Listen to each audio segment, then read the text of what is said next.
もう勝手に見込み客が集客できてるっていう方どれぐらいいらっしゃいます？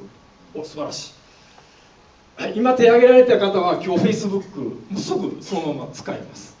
Facebook も同じことできるんですね。もうやり方は分かってられると思うんですけれども、ブログってなぜいいかっていうと、ホームページっていうのは大体外注さんに業者に頼んでる場合が多いと思うので、ページ増やせないんですね。